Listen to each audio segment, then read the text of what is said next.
Hello and welcome to Petrol Head Detailing. So for a while now I've been meaning to start some vlogs. Hadn't really known what format to do, hadn't really had the time. So combination of things. One, we've got a really nice car in that I want to show you around. Also due to the fact that we were at Waxstock the other weekend, spoke to a load of other detailers there, including Alan from AM Details and Jim White from White Details. They both do fantastic YouTube channels. I'll link them somewhere up here, and basically we thought we should do the same. It gives you an insight as to what we're doing, and I thought I'd start off by giving you a bit of a history as to why we started Petrol Head Detailing, why I started Petrol Head Detailing. The name, starting off with the name. For, I don't know, the last 10 years, I've really kind of built up my detailing knowledge, got new techniques, learnt new techniques, built new skills, bought new equipment, and it kind of got to the stage, I was driving into work, and I was working in IT for 16 years, and I was driving into work and I was just talking to who's my wife, and we were saying, why am I keep doing this? If I enjoy doing the detailing so much at the weekends and in the evenings, why don't I have a go at it and make it a full-time thing? So, due to be married the following year, decided to take all of our savings and some help from the government with a startup loan, and we created a company brief and a business plan, and it went from there. And we had to pick a name, and I couldn't think for the life of me what to call it. There were so many different sort of spins on detailing, and a lot of them had already been taken. And then I was sort of sat up in bed one night, I think it was about 1:45 or something ridiculous, and it just came to me, Petrol Head. My dad's always called me a petrol head. From the point I got my very first car, and I washed it, I think, 3 times a week. Something ridiculous like that, to the point where he's saying, you're going to wash the paint off that car, because I wanted to get the best finish. And he always referred to me as a petrol head. I was into any kind of cars. I built kit cars. I love going to see the NASCAR racing. I followed the Formula 1, and it just kind of gelled with me. So Petrol Head Detailing was born. We went from there, and we spent about 4 months trying to find the unit we're in now, and it's just grown and grown and grown a lot quicker than I anticipated. I mean, it's been 2 years now since we opened the doors to this unit, and we've outgrown it really quickly, to the point where I was going to invest in a scissor lift. A lot of people ask, why don't you have a scissor lift? And the long short of it is, if we have a scissor lift in here, I have one less space, because we put cars at an angle when we're working on them, and we just don't have the room to put all the vehicles in here and accommodate a lift. It is something I want to do quite desperately, because it helps out a lot when you've got the car higher up, so you can see it at eye height. When you're working with those heavy machine polishes, the last thing you want to do is crouching down and getting down to the bottom of the sills, especially something like this that we were doing earlier, which is quite an in-depth bit of work. And yeah, so we are contemplating going to another unit, but it wouldn't be for another year or so yet, and we've still got another 3 years on the lease on the current unit. Any other things I can point out? No, let's just get to it.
Lexus LC500.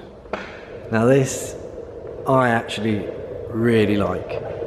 We get a lot of nice cars in, but this is just something different. It's like when you go to a car show and you see a concept car and you think they should make that. Well, I think in this case they did. I mean, look at those wheels. That's just insane. All that chrome, and then you've got the gloss black, and then on the inside, you can see that, it's like a machined finish. Come around to the back, and you've got these tail lights. Now, they look like a standard tail light, if I can find the key. When you switch them on, look at that. That's cool. That's very cool. And you would think, oh, this is going to be a fully electric, but no. Start this up and it sounds fantastic. So what has this had done so far? So we've treated this to a single stage ultra-fine machine polish using a variation of different compounds, very light compounds, because the bodywork was in very good condition. And then using the RUP system, which I was told at the weekend, it's not actually rupees, it's not rupees, it's RUPs. At least if I heard that right. And that was from a man from RUPs. I mean, look at that grille. If you're a detailer and you apply ceramic coatings, you look at that and you think that's a nightmare, because you've got to put basically a coating into every single one of these little holes and then wipe it off so there's no excess. In fact, a little bit of a watermark there, that'll need to come off first. So what we do now is a panel wipe using Gtechniq panel wipe. Sorry about that, battery died. Anyway, back to the car. So, machine polish to the whole of the bodywork, cleanse everything down, and now we're ready to do the coatings. But first we need to make sure that they bond properly to the bodywork. To do that, we use panel wipe. This is sprayed onto the bodywork, wiped over with a microfiber cloth, and that just ensures that there's no oils or any residue left from the polishing stage, and you've got a perfectly clean surface then to apply the coatings. At that point, we then go in this case, with Crystal Serum. Now this is a 7-year guaranteed coating from Gtechniq. Once that's applied, the paintwork is more resilient to scratching, light scratching.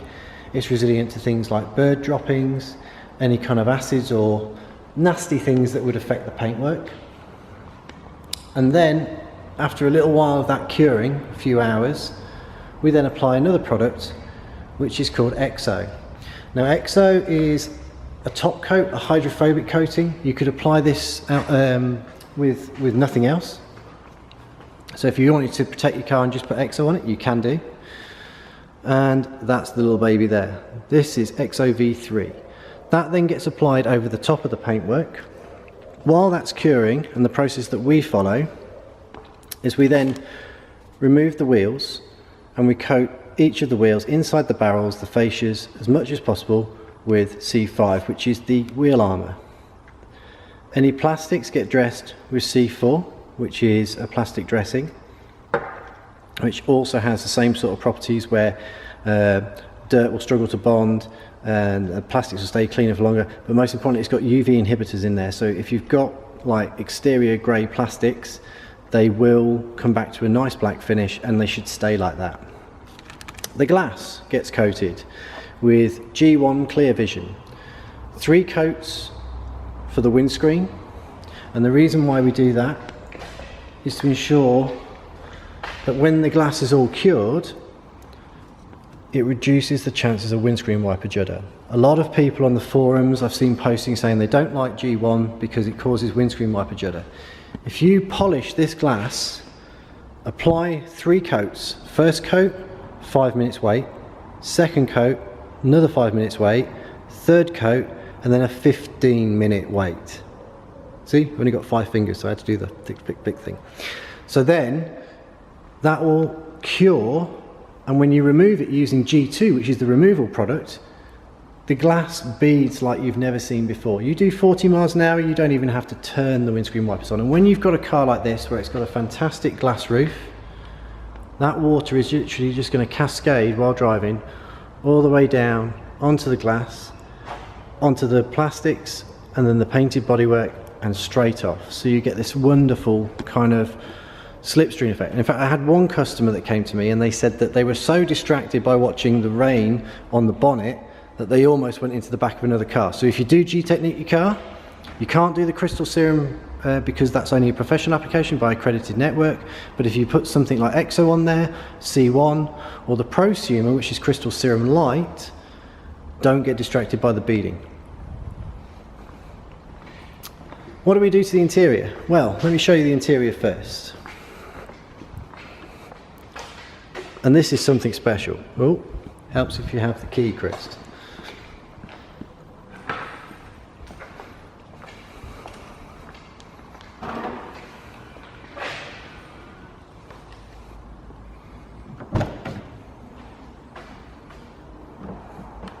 Now, we haven't done anything on the interior at this stage, so there is still a bit of muck on the carpet in the bottom there.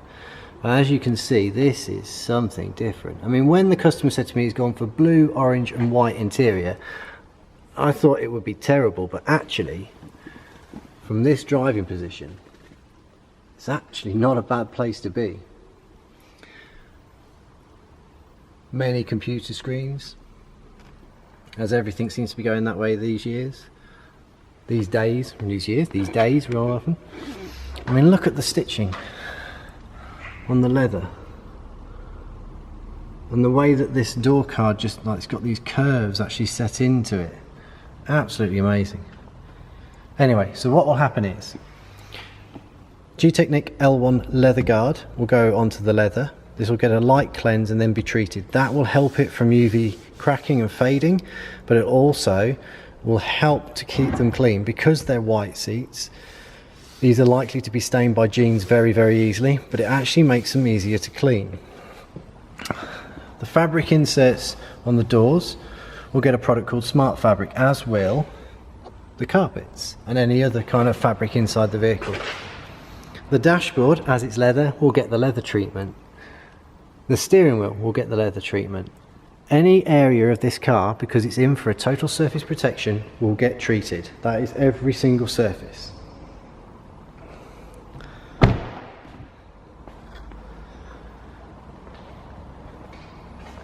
So now going on to the equipment we use to do the correction stage. These are what we use. This is the RUPS system.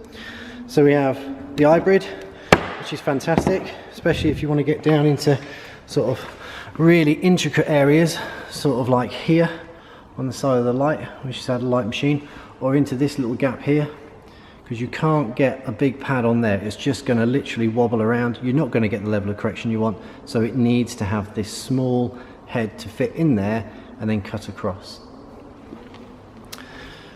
Slightly bigger areas, and we need a little bit more power, we go to the 75. This has got a 12mm throw, and for that we would use it on areas such as, and I'll find one for you that we used earlier, probably something like this area here. We could use the big pad and just go straight across it, but then the risk is you're not being refining on this edge here properly. We'd probably use it on the wing mirrors and then over the top of the windows, because it's quite a nice thick area up to about here, and then we'd probably switch for the hybrid. Then we've got two other machines. Now these both have the same size backing plate. This is the LHR15 Mark II and this is the Duetto. So the Duetto has a 12mm throw, the LHR15 has a 15mm throw. We would use this predominantly to do the biggest areas, but then I tend to find if I'm doing like the doors, because this is quite a heavy machine, it's nicer to do it with the Duetto. So we'll then switch to the Duetto. We were using, in this case, the ultrafine compound from Angel Wax, which worked really well. And if we found any deeper marks, we would then use something new that I just started got in yesterday to play with, which is the microfiber correction compound from Maguire's, and that is really good stuff. Using that on a microfiber cutting pad and using that on a microfiber finishing pad across the range. Now we don't have a microfiber finishing pad for the 75 because they don't manufacture them anymore. However, we would use a Rupp's white pad with that compound and we get a fantastic result.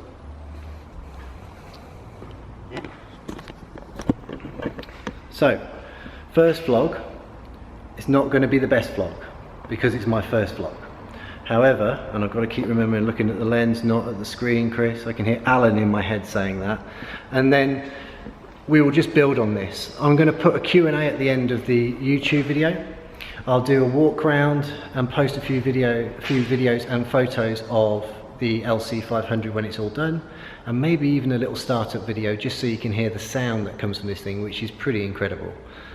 Anyway guys, thanks very much. It's only been a quick one because I don't want to go too crazy with the first vlog, and I'm looking at the screen again, and I don't want to go too crazy with the first vlog, and I want to be able to edit it and get it up hopefully for this Friday, which will be the, where are we, 31st today, around about the 4th or the 5th.